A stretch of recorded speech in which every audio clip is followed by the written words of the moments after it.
దీపం చూపించేసిన తర్వాత అప్పుడు స్వామివారికి నైవేద్యం. అప్పటికి అవసర నైవేద్యం మీ దగ్గర ఏది ఉంటే అది. ఒకవేళ ఏదీ లేదనుకోండి, బాగా జ్ఞాపకం పెట్టుకోండి ఒక విషయాన్ని. మీరు రాత్రి ఓ అరడజన అరటిపళ్ళు తెచ్చుకుని అందులో 2 తినేశారనుకోండి, మిగిలిన 4లో ఒక పండు నైవేద్యం పెట్టకూడదు, ఉచ్ఛిష్టం అవుతుంది. ఎంగిలి నైవేద్యం పెట్టకండి. అదేంటంటే ఆ 4ని తినలేదు కదా అంటే కుదరదు.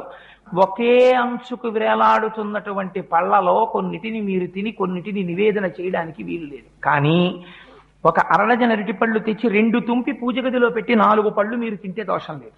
ఎందుకంటే ముందే విడతీసి ఈశ్వరుడి కోసం పెట్టేశారు. అందుకే శాస్త్రం అంది, మరి ఇలా ఒక్కొక్క రోజున ఇంట్లో అసలు ఉచ్ఛిష్టం కాని పదార్థం లేకపోతే మరి నివేదన ఎలాగా అంటే, శాస్త్రంలో రహస్యం ఏంటంటే ఎప్పుడూ కూడా అంటూ నిలవ చెయ్యడం అనేటటువంటి దోషములు లేని పదార్థం ప్రపంచంలో ఒక్కటే ఒక్కటి. అది దానికి మీరు నిలవ చేసిన దోషము ఉండదు, దానికి అంటు దోషము ఉండదు. అటువంటి పదార్థం ఒక్కటే బెల్లం ముక్క.